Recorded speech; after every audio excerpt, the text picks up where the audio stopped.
세상에 떠도는 기묘한 괴담들. 첫 번째 이야기. 나의 할아버지는 평생 동안 유명한 사냥꾼이었다.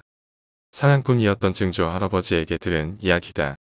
증조 할아버지는 산속 한적한 마을에서 태어났다. 고조 할아버지 역시 사냥꾼이었다. 증조 할아버지는 어릴 적부터 고조 할아버지와 함께 산을 누비며 살아왔다. 증조 할아버지네 마을에는 겐조라는 사냥꾼이 있었다. 겐조는 사냥꾼인데도 불구하고 사냥감을 함부로 가지고 돌아가지 않는 사내였다. 이상한 사람이었지만 어쨌거나 밝은 사람이었다. 황소고집을 부리는 것도 아니고 어두운 사람도 아니었기에 마을 여자들한테 특히 인기가 좋았단다. 다만 젊은 남자들이나 사냥꾼들 사이에서는 좀 얕보였고 증조 할아버지도 딱히 겐조를 좋아하지 않았지만 이상하게 유독 고조 할아버지는 겐조를 아끼셨다고 한다. 그러던 어느 날 마을에서 5살 난 사내 아이가 사라졌다. 그 당시만 해도 카미카쿠시는 흔한 일이었다고 한다. 사내 아이가 산 입구에서 사라졌다기에 사람들은 다들 카미카쿠시로 군하고 수군댔다고 한다. 카미카쿠시가 일어나면 마을 사람들이 다 산으로 달려가 소리를 친다. 돌려다오, 돌려줘. 라고 외치는 것이다. 산신에게 항의하는 것이다. 그때 역시 마을 사람들은 산에 들어가 돌려다오, 돌려줘. 라고 소리치며 빙빙 돌았다고 한다. 사냥꾼들은 보통 사람들이 들어가지 못할 깊은 산속까지 들어가 수색을 한다. 당시 14살이었던 증조 할아버지도 수색에 참여했다. 하지만 사내 아이는 발견되지 않았다. 수색 사흘째, 마을 사람들은 그날을 마지막으로 수색을 마칠 예정이었다. 다들 생업이 있으니 어쩔 도리가 없다. 사냥꾼들도 마찬가지였다. 계절은 늦은 가을. 밤에는 온도가 뚝 떨어진다. 동면을 앞두고 있어 산짐승들도 여기저기서 돌아다닌다. 더 이상 수색해봐야 이미 발견할 가능성도 적다는 의견이 대부분이었다. 그 다음날 아이의 부모님만 산으로 올라가는 것을 보며 증조 할아버지는 뭐라 말할 수 없는 기분이었다고 한다. 증조 할아버지의 누나도 10여 년 전에 카미카쿠시 당했기 때문이었다. 마을에서 가장 영향력이 강하던 고조 할아버지가 반년에 걸쳐 산을 샅샅이 뒤졌지만 누나가 입었던 옷 한 조각 찾아내질 못했단다. 그날 고조 할아버지와 증조 할아버지는 영양 한 마리를 잡아왔다. 돌아오던 도중 안반에서 안개가 자욱해져 앞도 안 보일 정도였다고 한다. 거기서 증조 할아버지는 아이 울음소리를 들었다. 사라진 사내 아이가 아닐까요? 증조 할아버지는 물었다. 하지만 고조 할아버지는 고개를 저었다. 저건 10년 전부터 들리던 게다. 안개가 끼면 꼭 울음소리가 들려. 그렇게 말한 고조 할아버지의 눈에는 눈물이 고여 있었다. 울음소리는 사라진 누나의 것이라고 믿고 있었던 거겠지. 증조 할아버지는 그저 누나의 영혼에게 묵념할 뿐이었다. 양양을 가지고 돌아와 증조 할아버지와 고조 할아버지는 잠을 청했다. 이른 아침 눈을 뜬 증조 할아버지는 별 생각 없이 뛰어나왔다. 증조 할아버지의 집은 뒷마당이 산과 연결되어 있어 그늘도 산을 바라보았단다. 그러자 남자가 서서히 혼자 산을 내려오고 있더란다.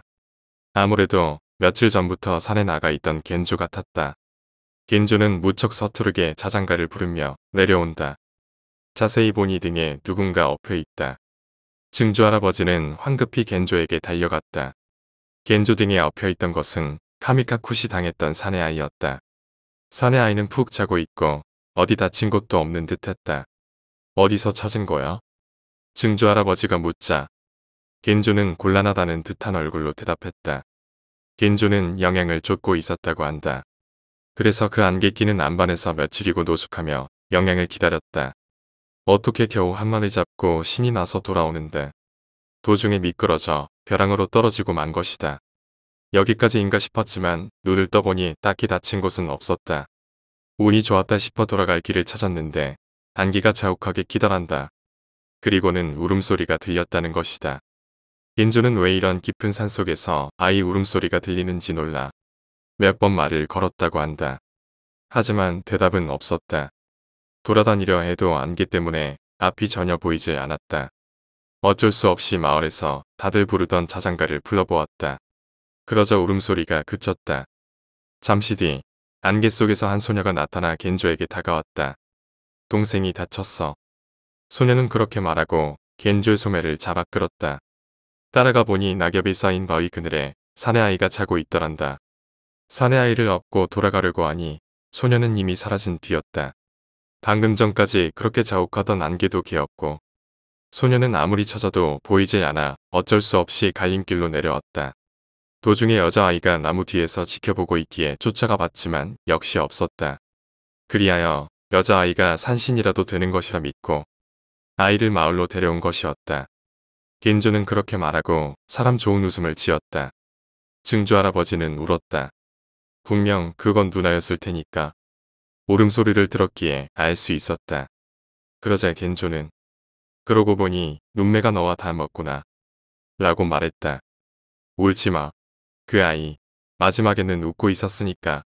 그러면서 서툴게 증조 할아버지 머리를 쓰다듬어 주더란다. 증조 할아버지는 그날부터 겐조가 좋아졌다고 한다. 겐조는 이상하게 사냥에 성공하는 날이 늘어났다. 이유를 묻자 좀 거북하다는데 사냥감의 마음을 알 수 있게 된 것 같아. 라는 대답이 돌아왔다. 수년 새 겐조는 마을 주변에서 이름난 사냥꾼이 되었다. 보조 할아버지는 언제나 웃음 지으며 그런 겐조를 바라보고 있었다고 한다. 더욱이 겐조는 그 후에도 카미카쿠시 당한 사람을 셋이나 더 찾아냈다. 매번 그 소녀가 알려주더라고 겐조는 말했단다. 그런 겐조 역시 어느 눈 내리는 밤 산에 들어가더니 2번 다시 돌아오질 않았다. 수색하러 나섰던 증조 할아버지는 그 안반에서 몹시 서투른 자장가를 들었다. 하지만 아무리 소리를 치고 이름을 불러도 겐조는 대답하지 않았다고 한다. 2번째 이야기, 안전요원. 작년 시립 수영장에서 안전요원 아르바이트를 했을 때 일이다. 그 수영장은 50분 수영하고 10분 동안 휴식을 가지게 하는 스케줄로 돌아간다. 휴식 시간대는 혹시 누가 물속에 잠겨 있는지 확인하는 게 안전요원이 할 일이다. 어느 날 휴식 시간대 나는 분명히 보았다. 수영장 한가운데 사내 아이가 엎드린 채 가라앉아 있는 것을. 검은 수영복과 수영모자. 초등학교 3학년쯤 되는 아이일까. 잠수 중이라 호루라기 소리를 못 들은 걸까 싶기도 했다. 하지만 그 아이는 아무리 시간이 지나도 물속에서 흔들리고만 있을 뿐 움직이질 않았다. 큰일 났다 싶어 그대로 뛰어들었지만 아무리 찾아도 수영장 바닥에는 아무도 없었다. 이상하다 싶어 고개를 갸우뚱거리며 물에서 나왔다. 천장 불빛이 비친 걸 잘못 보기라도 했나 싶었지만 수영장 옆에서 선배가 어색한 얼굴을 하고 나를 바라보고 있었다. 나중에 물어보니 그 수영장에서는 종종 그런 일이 일어난다는 것이었다. 신입 안전요원이 바닥에 가라앉아 있는 아이를 발견하고 아무도 없는 수영장으로 뛰어드는 일이.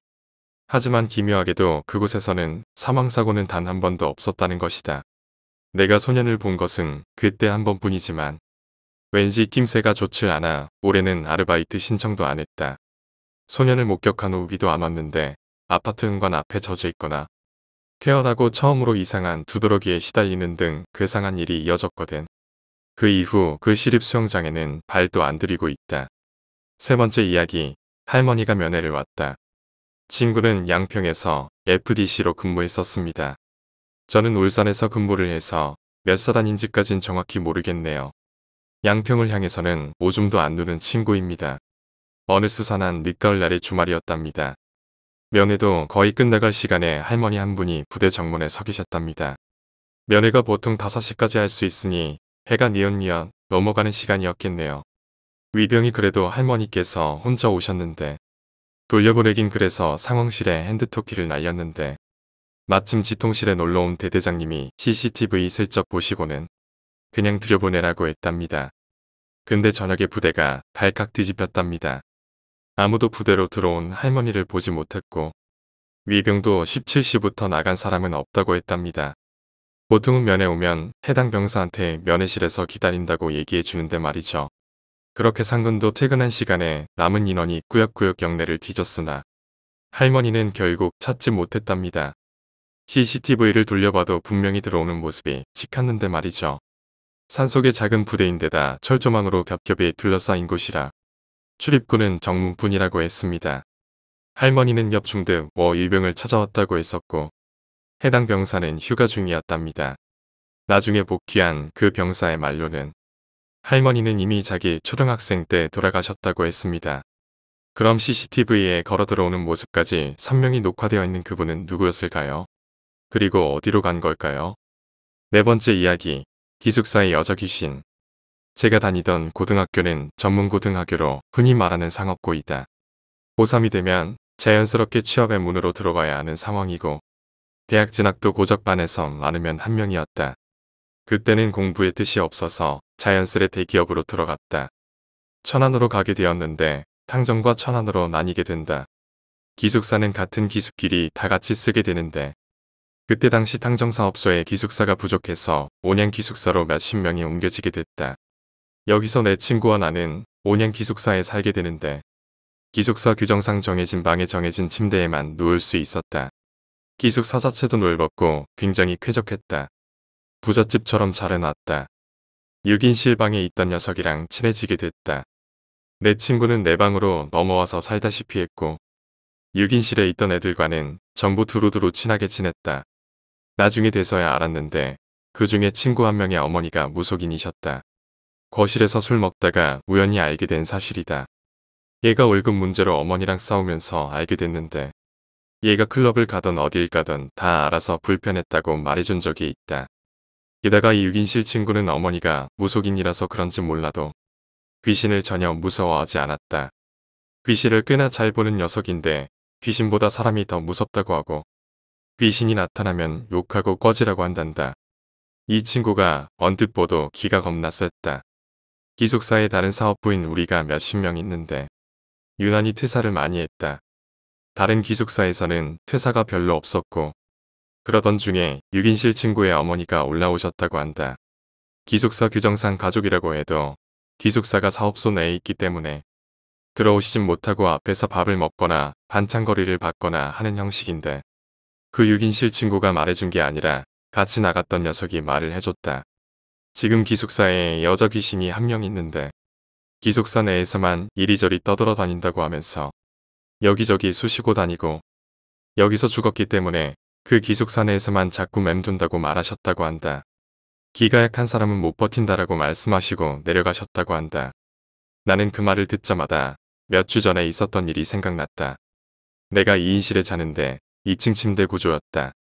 내가 1층이었고 자고 있는데 2층 녀석은 일하러 갔다. 자다가 눈을 떴는데 방문이 열려 있었다. 누가 봐도 귀신인 여자애가 스르륵 들어왔다. 뚜벅뚜벅 걷는데 아니라 무슨 무비워크에 타듯 스르르 미끄러지듯이 들어왔다. 전형적인 소복을 입고 있었고 머리가 풀어헤쳐진 상태라서 얼굴은 전혀 안 보이는 상태였다. 2층 침대라서 내가 자고 있는 발끝에 계단식으로 되어 있었다. 계단 부분은 동그란 구멍이 나 있어서 누가 올라가면 딱 발만 보이는 형태였다. 눈을 밑으로 깔고 살짝 보니 올라가는 소복 같은 게 보이더라. 그 여자 귀신은 주위에 파란색 빛이 났었고 살짝 머리를 내밀고 위에를 보니 위에 침대에서 침대 난간에 걸쳐서 배고프다고 두 손을 내 쪽으로 뻗고 있었다. 게다가 머리도 길어서 얼굴은 안 보였고 나를 향해서 곧 쓰러질 듯해 배고프다고 쫙 뻗는데 너무 소름이 돋았지만 센 척을 했다. 눈을 한 손으로 꼭 가리고 거실의 냉장고를 가리키면서 냉동실에 아이스크림이 있으니까 꺼내 먹어라. 이런 식으로 말했다. 그렇게 말하고 눈을 질끈 감고 어떻게 흘렀는지 모르는 밤이 지나고 깼다. 깨름칙했다. 그러다가 한 몇 달이 지났나. 그 6인실 애랑 같이 간식도 거실에서 먹고 두루두루 노는데 생각이 나서 물었다. 혹시 A야, 혹시 여기서 귀신 본 적 있어? 그랬더니 아무렇지도 않게 응이라고 하는 것이었다. 혹시 여자 귀신? 소복 입고? 응, 진짜 있구나 싶었다. A가 하는 말을 들어보니 얘도 자는 와중에 자기 방으로 그 여자 귀신이 들어왔고 나와는 다르게 그 여자 귀신이 발끝에 구멍이 난 곳으로 상체를 쓱 들이밀어서 A를 장난치듯 괴롭혔다고 했다. 성깔 있는 친구는 쌍욕을 퍼부었다고 한다. 일하고 나니 피곤한데 그런 게 와서 몹시 짜증이 났다고 한다. 그러고 나도 얼마 안 있다 퇴사를 하고 대학에 진학을 했다. 기숙사에 있는 애들 중 오래간 애들은 별로 없었고 A도 1년 정도 뒤에 퇴사를 했다. 5번째 이야기, 할머니 집에서의 실화괴담. 1. 악몽. 일단 자주 악몽에 시달렸다. 자다가 잠에서 깬 것도 아닌 그렇다고 완전히 잠에 든 것도 아닌 상황이 반복이 되고 작은 방에서 문을 열면 감나무 쪽을 볼 수 있는 구조였는데 어렴풋이 기분 나쁜 형상을 보았고 이것도 잠시 잘못 봤겠거니 했지만 친구가 우리 집에서 잔 날에 남자 귀신을 봤다며 무서워했다. 이 가위. 나는 가위라는 걸 모르는 사람이었다. 그냥 뛰어노는 게 좋았는데 가위가 미친 듯이 찾아왔다. 사람이 피폐해질 정도로 찾아왔다. 처음에는 몇 달에 한 번, 한 달에 한 번, 3주에 한 번, 일주일에 몇 번 이런 식으로 주기가 점점 짧아져서 나중에 돼서는 피곤해서 가위에 눌리는 건지 아니면 정말 뭐가 잘못됐는지 구분이 안 될 정도였다. 가위가 이상해졌다. 가위가 너무 심했었다. 난 할머니랑 같은 방에서 잘 때도 있었고 아니면 눈 감으면 그냥 잠들었다. 처음에는 몸이 안 움직여진다 이 정도의 느낌이었지만 날이 갈수록 새로운 요소들이 추가가 됐었다. 처음에는 소리가 들리기 시작했다. 이때까지는 그냥 피곤해서 이런 현상으로 생각했다. 그러다가 할머니 옆에서 잠들었는데 귀에 오토바이 소리가 너무 심하게 들려서 괴로워하고 있었다. 가위에 눌리면 나는 특징이 눈을 감고 있지만 집안 상황이 다 보였다. 오토바이 소리, 차 사고 나는 소리 너무 무서웠다. 그러다가 왼쪽 벽에 달력이 있는데 아버지가 어디서 주워왔는지 하필 날짜 지나갈 때마다 한 장씩 돼 버리는 달력이었다. 그 달력이 갑자기 펄럭하고 움직였다. 이때 정말 그냥 몸이 굳었다. 뭐 어떻게 해야 될지도 모르겠고 창문도 닫히고 문도 닫힌 상태에서 끼만 펄럭거리는 게 정말 이게 가능한 일인지 아무런 생각이 안 났었다. 당연히 열심히 꼼지락거려도 가위는 안 풀렸다. 게다가 그러고 나서 가위는 더 심해졌다. 가위가 한 번만 걸리는 게 아니었다. 하루에 가위를 걸리면 끄다가 다시 자고 걸리고 다시 깨고 걸리고 평균 3-4번 반복이 됐다. 당시 겁도 많았고 어려서 그런지 그냥 무서워했다. 그리고 다른 이야기가 있다. 그때 당시 주위에도 시골집이 있으면 분위기가 괜찮았겠지만 앞에 새로 짓는 원룸이 굉장히 많았고 시골집은 다 철거하고 우리 집만 덜렁 을씨년스럽게 남아있었다. 지나가는 사람은 폐가라고 해도 믿을 정도의 집이었다. 내가 귀신이라면 주위의 최신 건물 말고 이 집에 살고 싶을 만큼 열악했었다. 이 집이 원래 집터는 아니었다고 들었다. 친척 중에 큰어머니가 시집 오실 때 원래는 창고로였던 곳을 큰어머니가 와서 시멘트 바르고 사람 살 공간을 마련했다고 했다. 여름에 덥고 겨울에 추운 집이었다. 수맥이 흐르는 자리에는 집의 벽에 세로로 금이 간다고 하는 말을 들었는데 할머니 집이 그랬다. 세로로 금이 많이 나 있었다. 게다가 커다란 감나무가 집 위로 크게 두 그루가 있어서 그런지 항상 습하고 이끼도 많이 껴 있었다. 건조한 느낌보다는 축축한 느낌이 더 많이 들었다. 이제 본론으로 들어가겠다. 참고로 난 귀신을 보거나 그런 사람은 아니다. 지극히 평범한 사람이고 그저 잠시 살았던 집이 안 좋아서 그런 일들이 일어난 것이다. 내가 가장 힘들었던 게 가위다. 항상 소리가 괴로울 만큼 뒤에서 울렸다. 오토바이가 달려오다가 사고가 나서 부딪히는 소리가 많이 났다. 그 만세하고 타는 오토바이 소리를 들으면 엄청 시끄럽잖아. 딱 그 소리였다. 오토바이 소리가 날 때면 왜 그런지 몰라도 항상 단발머리한 남자의 모습이 연상이 되었다. 그리고 이제는 해가 중천에 떠 있는 낮에도 가위에 걸리기 시작했다. 그때 당시 여름방학이라 집에서 늦잠 자고 TV 보는 등 잉여인간 생활을 하고 있었는데 난 밤에만 가위가 걸리는지라 낮에는 안심하고 신나게 TV를 보면서 있었다. 그때 오후 5시에서 7시 사이였던 걸로 기억한다. 여름인지라 이 시간에도 밝았고 시원한 바람이 불었다. 바람도 시원하게 불겠다. 살짝 잠이 들었다. 잠에 든 지 얼마 안 지났을 때였다. 내가 정자세로 똑바로 누워서 잠이 들었는데 주위가 엄청 시끄러웠다. 오토바이 소리가 아니었다. 무슨 시장 바닥처럼 떠드는 소리가 들렸다. 아직 뭔지 구분이 안 되는 상황에서 왜 이렇게 시끄럽지라는 생각만 하고 있었고 잠결에 우리 집에는 그런 많은 사람이 떠들 일이 없다는 걸 인지 못했다. 적어도 10명 정도 되는 사람들이 떠드는 소리였고 떠드는 소리를 들을수록 이상했던 게 뭐냐면 점점 나를 중앙에 두고 웅기종기 모여서 떠드는 소리라는 것을 인지하기 시작했다. 이때부터 가위가 눌렸다. 혼란스러웠다. 그나마 다행인 게 이 떠드는 소리는 나한테 관심은 없어 보이고 그저 자기들끼리 엄청나게 떠들어댔다. 그러던 중에 나도 모르게 그것들 중에 아이가 있는 느낌이 들었다. 대여섯 살 느낌의 남자애. 그 아이가 내 머리맡에서 방방 뛰면서 노는 느낌이 들었고 정신이 점점 걔한테로 쏠리는 느낌이었다. 소음이 익숙해지고 평소의 남자애들처럼 신나서 방방 뛰던 애가 내 귀에 속삭이듯 말했다. 응, 나 아기 맞아. 이 소리 듣는 순간순간 팍 깼다. 가위에 풀리고 나서도 아무 생각 안 들었고 한참을 멍했다. 보이지도 않는 귀신인지도 모르는 게 내 귀에다가 그런 소리를 했으니 이건 뭔가 하는 생각이 들었다. 나중에 돼서야 소름이 엄청나게 돋았다. 쓰다 보니까 그런 집에서 살았냐고 물음이 생길 거다. 할머니 집에 맡겨질 만큼 가정이 안 좋았고 그때 당시 부모님도 할머니 집에 맡겨놓고 각자 뿔뿔이 흩어져 버렸다. 연락도 잘 안 듣기도 했고 내가 갈 곳이 없었기 때문에 그랬다. 또한 내가 다른 사람에 비해서 무딘 편이다. 가위 걸리면 얼마 안 있어서 잊어버리는 편이었다. 지금 글 쓰는 내용은 그 중에 가장 기억에 남는 가위만 쓰는 것이다.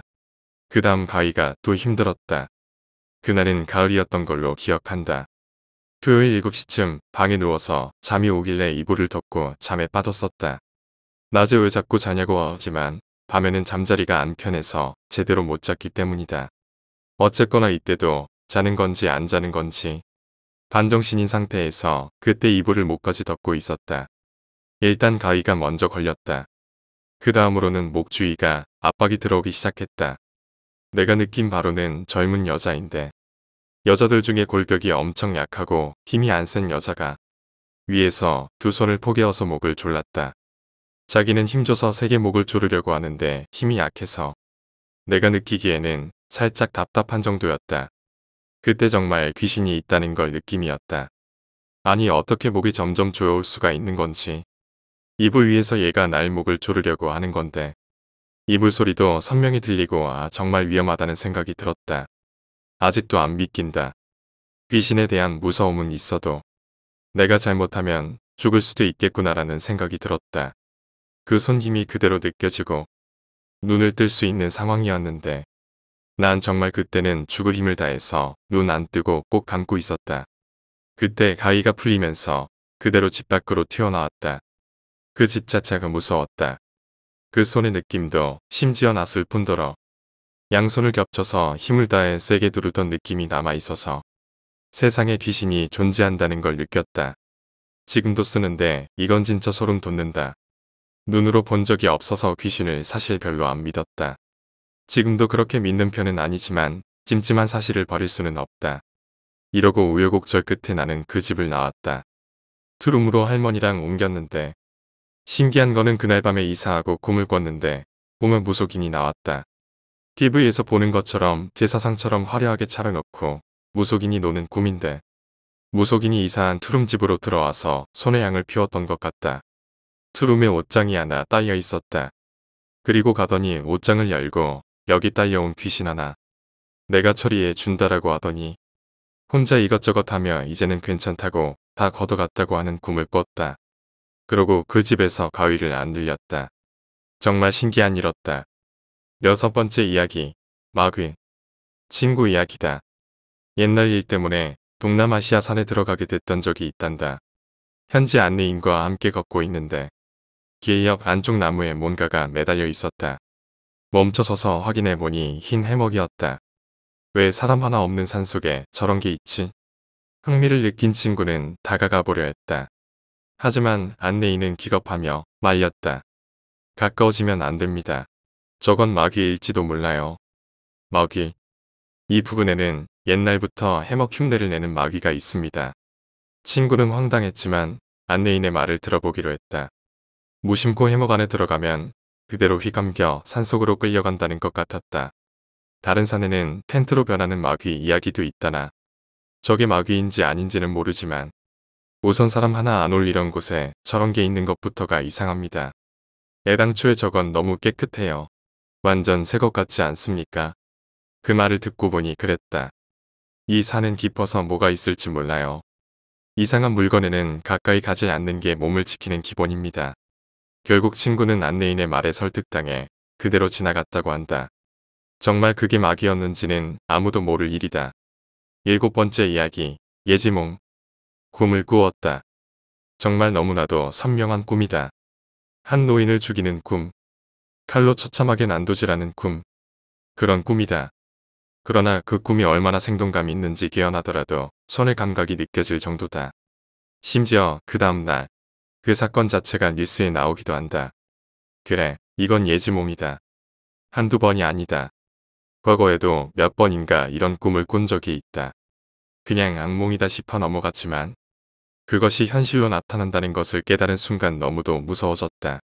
그래서 며칠째 잠을 안 자고 있지만 이젠 한계다. 또 그 빌어먹을 예지몽을 꾸게 될 것이다. 역시나 인가. 꿈에서의 난 또 그 범인이 된다. 범인의 찐득한 살기와 더러운 기운이 엮었기만 하다. 놈은 으슥한 골목에 몇 시간 동안 숨어 앉아 누군가가 지나가길 기다렸다. 누군가를 꼭 죽여야겠다는 인내심. 사이코 같은 새끼다. 또각또각. 그 순간 들려오는 하이힐 소리. 몸의 고개가 돌아간다. 빨간색으로 염색한 긴 머리의 여성. 검은색 핸드백을 손에 쥔 채 곧 엄습할 위기를 모르는 듯 웃으며 누군가와 전화통화를 하고 있었다. 놈은 그 여성을 향해 조용히 하지만 신속하게 다가갔다. 이미 암습을 하는 데에 익숙해진 듯한 몸놀림. 그리고 그 뒤에 서서 찌른다. 그 고통에 여성은 비명을 지르겠지만 그럴 사이도 없이 푹 성대를 도려낸다. 그리고 최대한의 고통을 주겠다는 듯이 푹푹푹 급소를 피한 채 이곳저곳을 난도질한다. 그리고 주머니에서 핸드폰을 꺼내 촬영. 사진을 찍고 나선 그대로 사라진다. 여성은 아직도 살아있다. 하지만 곧 과다출혈로 죽을 것이다. 지금까지 그래왔듯이. 개 같네. 잠에서 깨도 아직까지 남아있는 감각. 처음엔 적응하지 못해서 구역질을 해댔지만 이젠 그나마 괜찮아졌다. 단순 악몽도 아니고 곧 벌어질 예지몽이라는 것이 나를 더욱 괴롭혔다. 정신을 차릴 겸 정수기에서 차가운 냉수를 따라 마셨다. 그리고 약봉지를 하나 뜯어 꿀꺽 삼켰다. 최근 꾸게 된 악몽 때문에 먹게 된 정신약이다. 띵동. 누구세요? 그때 울리는 초인 종소리.